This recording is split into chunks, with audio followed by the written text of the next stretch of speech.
제9장 재생연결. 제8장에서 이미 언급했듯이 죽음 이후에는 자신의 업에 따라 새로운 생에서 마음부수, 물질이 생겨난다. 이처럼 새로운 생에서 첫 번째로 마음부수, 물질이 생겨나는 것을 재생연결이라 한다. 이것은 이전 생을 마치고 그것을 조건하여 연결된 생성을 의미한다. 네 가지 종류의 재생연결. 마음부수, 물질이 재생연결 순간에 생겨나는 것은 업에 따른 결과이다. 다양한 업에 따라서 네 가지 재생연결이 있다. 첫째, 화현으로 재생연결. 둘째, 습기로 재생연결. 셋째, 알로 재생연결. 넷째, 태에서 재생연결. 첫째, 화현으로 재생연결. 천신, 범천, 지옥중생, 악귀, 아수라 중생은 태아나 유아기를 거치지 않고 바로 온전히 성장한 존재로 태어난다.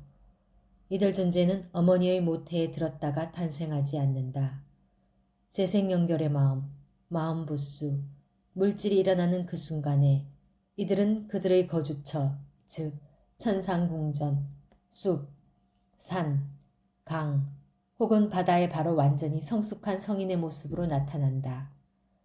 상좌부 불교에서는 죽음 이후 바로 재생이 이어진다. 대승불교의 중유이론에 의하면 사람은 죽어서 최대 49일에 이르기까지 다음 태어날 곳이 결정되지 않을 수 있지만 상좌부 불교에서는 죽음과 재생 사이에 어떠한 간극도 없이 바로 이어진다. 특히 화생의 경우는 죽고 나면 바로 화현하여 몸을 받는다. 천신이 되는 이는 바로 천신의 몸을 받고 지옥에 가는 이는 죽어 바로 지옥에 재생한다. 현재의 겁이 생성되는 시기에 처음 인간으로 재생하는 이들도 이처럼 화현하여 태어난다. 그들은 모태에 수정되지 않고 바로 인간의 형상을 취하여 태어난다. 인간계가 무너지고 다시 생겨날 때 가장 먼저 인간으로 오는 이는 화현 재생연결이다.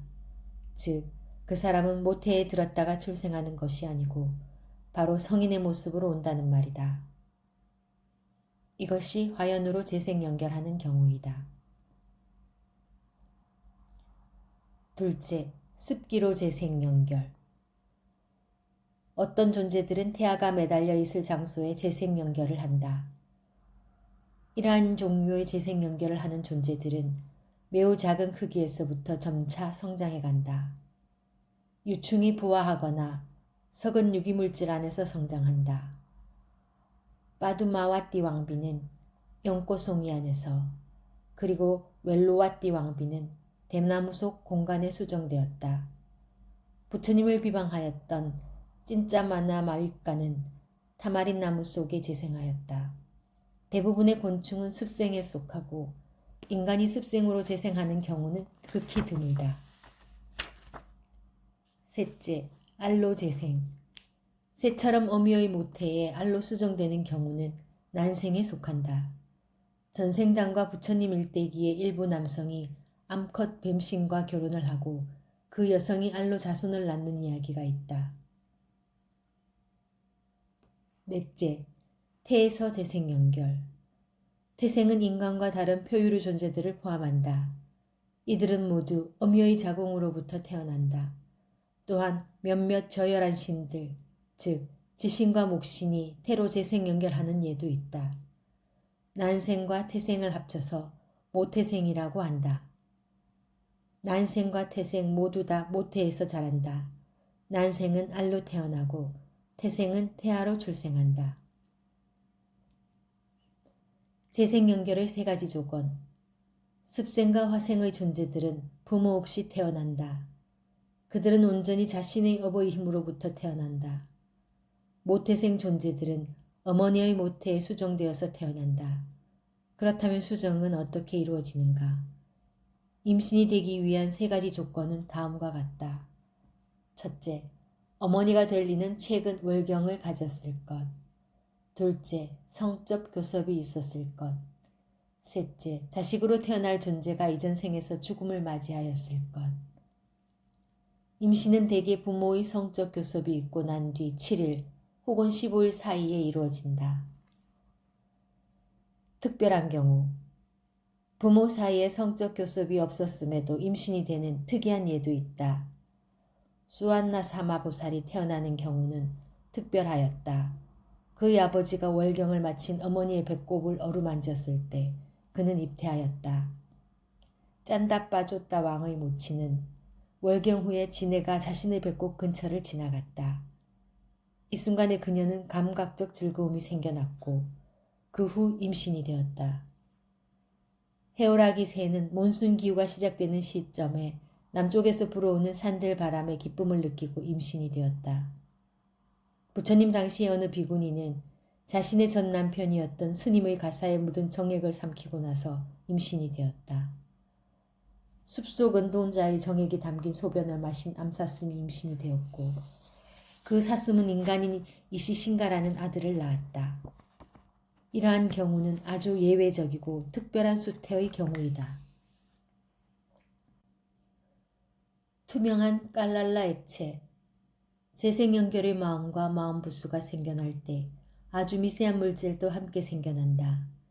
이 물질은 깔랄라라고 하며 아주 투명한 액체이다. 이 투명한 액체는 어린 처녀의 머리카락 끝에 매달린 기름방울처럼 아주 적은 양이다. 수태의 처음에 생성되는 깔랄라 방울은 과거 자신 행의 업력에 의해 형성된 것이다. 인간으로 재생하는 경우에 재생연결 시에 생겨나는 물질은 업에서 생긴 몸, 성, 토대의 세 가지 시본소가 나타난다. 즉 몸의 시본소, 남성 혹은 여성의 시본소, 그리고 토대의 시본소가 생겨난다. 대림 강목스님. 이것은 부모님의 정자나 난자가 아니다. 이 깔랄라는 그것들의 도움을 받아 생겨난 또 다른 것이다. 정자와 난자의 도움. 깔랄라 방울은 태아의 과거 업에서 생성된 것이지만 임신을 위해서는 부모의 정자와 난자가 필수적으로 결합하여야 한다. 비유하면 깔랄라 방울은 씨앗과 같고 정자와 난자는 늪이나 습지와 같으며 과거 업은 농부와 같다. 그러므로 깨끗한 난소에 건강한 정자와 난자가 필수적이다. 그렇지 않으면 태아는 건강하게 성장할 수 없다. 이구아나와 같은 파충류 가운데 붉은 토양에 굴을 파고 사는 것들은 붉고 검은 태양의 땅을 파고 사는 것들은 검다. 이처럼 태아는 완전히 성장하기 위해 의존하는 부모님의 정자와 난자에서 전해지는 유전자를 계승한다. 이런 이유로 부모와 자식은 닮는다. 외관뿐만 아니라 정신력과 성격, 그리고 지혜도 전해질 수 있다. 이러한 유사성 혹은 닮음은 태아일 때 유전적인 승계를 하기 때문이다. 온도에서 생성된 물질 혹은 부모 마음을 기인한 온도 생성 물질이 태아에게 전승된다. 또 다른 이유로는 아이들이 가족 구성원으로서 자라나면서 부모의 행동, 정신, 취향 등을 따라하기 때문이다. 그래서 고결하고 도덕적인 집안에서 태어난 아이는 바르게 되고 사악하고 비도덕적인 집안에서 태어난 아이는 악인이 된다. 아이들이 바르고 가치 있는 사람으로 성장하기 위해서는 부모 혈통이 고결하여야 한다. 순수하고 건강한 정자와 난자로 생성된 깔랄라는 좋은 자손을 배출할 것이다. 네 종류의 개인. 첫째, 악처 묵은 개인. 둘째, 선처 묵은 개인. 셋째, 두 가지 뿌리를 가지니. 넷째, 세 가지 뿌리를 가지니. 첫째, 악처 묵은 개인. 어떤 이는 불행하고 비참한 악처에 재생한다. 그러한 존재들은 악처 묵은 존재라고 한다. 그러한 악처에 재생한 이들은 무탐, 무진, 무치의 뿌리가 없기 때문이다. 묵은 개인은 인간계와 낮은 신들 세계에서도 발견된다. 그들은 선처 묵은 존재라고 한다. 이들은 선처에 태어났지만 무탐, 무진, 무취의 뿌리가 재생시에 함께하지 않았기 때문이다. 뿌리에는 6가지가 있는데 이것들은 선업과 불선업의 도덕적 조건이 된다. 탐욕, 성냄, 어리석음은 불선행에 속하고 탐욕 없음, 성냄 없음, 어리석음 없음은 선행에 속한다. 뿌리 없다는 것은 선행의 뿌리가 없다는 것이고 2개의 뿌리와 3개의 뿌리는 각각 2개 그리고 3개의 선행 뿌리를 가졌음을 뜻한다. 둘째, 선처무군 개인. 첫째, 인간. 인간계에도 몇몇 사람들은 뿌리 없는 재생연결식을 지닌다. 그들은 선처 재생연결식을 가졌지만 탐욕 없음, 성냄 없음, 어리석음 없음이라는 뿌리를 가지지 못한 이들이다. 그들이 가진 선업은 매우 미약하기에 시각장애인, 언어장애인, 청각장애인이나 바보로 태어난다. 혹은 성이 없는 자나 양성자로 태어나기도 한다. 둘째, 저열한 신. 신으로 재생하는 이들 가운데 자신의 과거 선행이 미약한 이들은 선처무군 재생연결식을 가지고 힘이나 거주처가 없이 태어난다. 그들은 자신 혹은 목신과 같은 자신보다 지위가 높은 신들의 거주처 근처에 빌어 지낸다. 그들은 잘 먹지도 못하고 살아가기 위해서는 사람들이 먹다 버린 음식에 의지해서 생존한다. 때로는 음식을 뺏기 위해 여성이나 아이들을 겁주고 혹은 자신들을 달래려 올린 음식물을 받아먹고 살아간다. 이들 저열한 신들은 4대 왕천 세상에 속하지만 비천한 삶을 살아간다. 인간계에도 가난한 사람들 가운데 지혜로운 자가 있듯이 볼품없는 신들 가운데에도 묵은 중생이 아닌 2가지 뿌리 또는 3가지 뿌리를 지닌 존재들이 있을 수 있다. 부처님 당시에 몇몇 비열한 천신들 가운데 도와 과를 얻은 이들도 있다고 한다. 어떠한 존재이든 도와 과를 얻으려면 3가지 뿌리를 지녀야만 가능하다. 볼품없는 천신으로 태어났더라도 그 상태로 도와 과를 얻었다면 그 존재는 재생연결식이 3가지 뿌리를 갖춘 것이다. 셋째, 2가지 뿌리를 가진 이.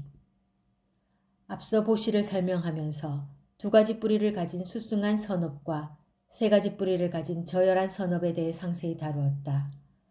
어떤 사람들은 자신의 선행으로 인간이나 천신으로 재생한다. 하지만 이들 공덕행을 어리석음 없음과 함께하지 않았기에 2가지 뿌리를 가지게 된다. 혹은 어리석음 없음과 함께 공덕행을 하였어도 의도가 약하거나 의도는 강하더라도 선행을 하고 후회하면 2가지 뿌리가 된다. 이들은 탐욕 없음과 성냄 없음을 재생연결식으로 가지게 된다. 이렇게 되어 이들은 2가지 뿌리를 가진 이들이 된다. 앞서 이야기한 뿌리 없는 개인과 2가지 뿌리를 가진 이들의 재생연결식은 미약하여서 선정을 얻거나 도와 과를 이번 생에서 성취할 수 없다. 하지만 이들이 열심히 수행하면 그 자체가 3가지 뿌리를 가진 이로 재생할 수 있는 좋은 원인이 된다. 3가지 뿌리를 가진 이로 재생한다면 이전의 수행을 많이 했기에 쉽게 선정과 도와 과를 성취한다. 그러므로 이번 생에서 선정과 도와 과를 얻지 못하는 이라도 금생에 열심히 수행하여야 한다. 상좌부 불교에서는 재생연결식이 3가지 뿌리를 가진 자라야 이번 생에서 선정이나 깨달음을 성취할 수가 있다. 3가지 뿌리가 아닌 2가지 뿌리 혹은 뿌리가 없는 자라면 이번 생에서는 선정이나 깨달음을 이룰 수가 없다.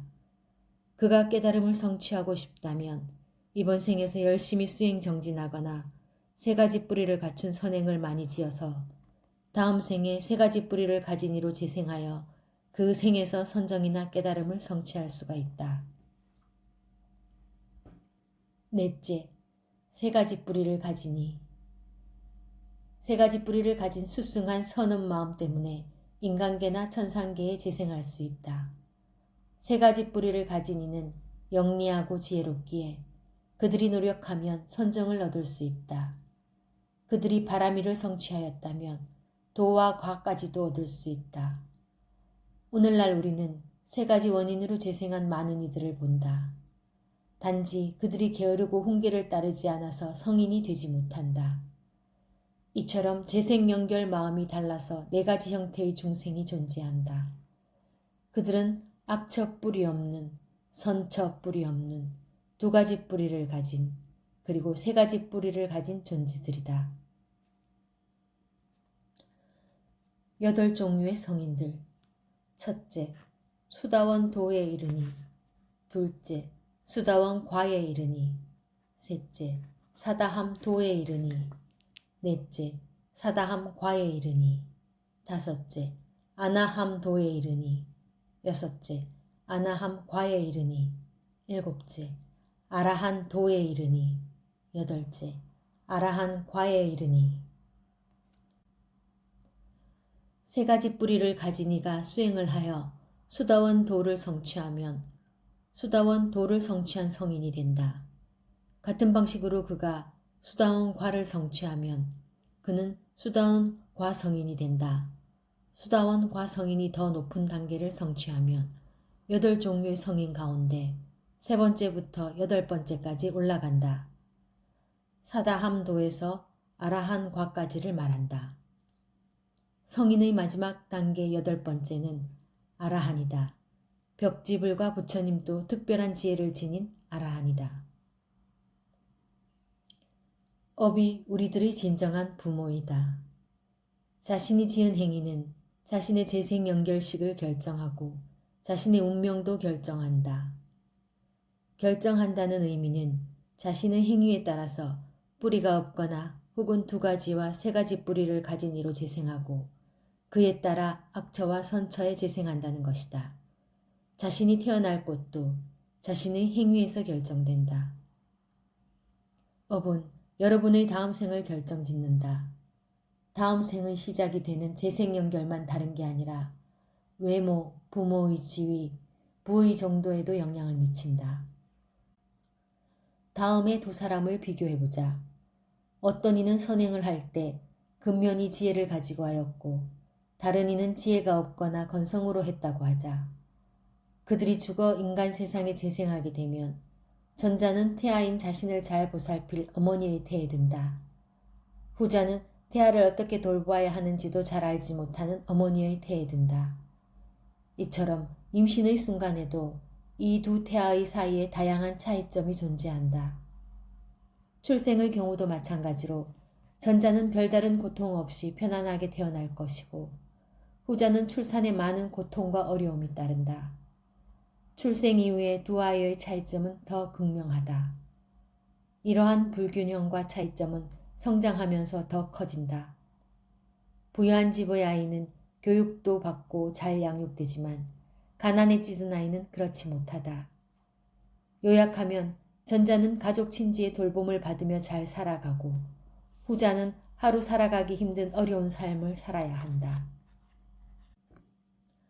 결론.